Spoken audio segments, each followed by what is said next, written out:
साल 2018 पाकिस्तानी रुपए के लिए अच्छा साबित नहीं हुआ। एक साल में डॉलर के मुकाबले में रुपए की कदर 30% से जायद कम हो गई।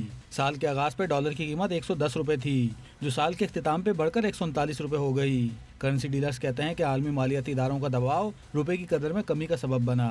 डॉलर को उन्होंने अपनी जगह रोके रखा तो इम्पोर्टेड आइटम सारी सस्ती हो गई और एक्सपोर्ट हमारी हो नहीं सकी। अब मजबूरन हुकूमत को 32% ये डिवैल्यू करना पड़ गया इस साल 2018 में।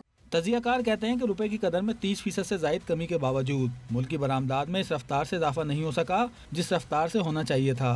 तजियाकारों के नज़दीक अगले साल भी रुपए की कदर में उतार चढ़ाव का सिलसिला जारी रह सकता है। % घटने से ये जो बातें हो रही थी कि एक्सपोर्ट बढ़ेगा, ऐसा कुछ नहीं हुआ। 4.5% की खबरें हैं कि 4.5% से ज़्यादा एक्सपोर्ट बढ़ा नहीं है।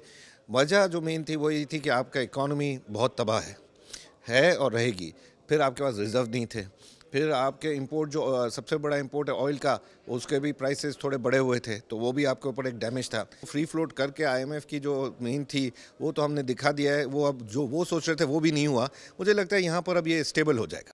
एक साल कबल तक पाकिस्तानी रुपए के मुकाबले में बरतानवी पाउंड 149 रुपए में दस्तयाब था, जो अब 174 रुपए में मिल रहा है। इसी तरह सऊदी रियाल जो साल के आगाज पे 29 रुपए का था, अब 37 रुपए का हो गया है। कैमरामैन दिलीप कुमार के साथ तलकीन जुबैरी, डॉन न्यूज़, कराची।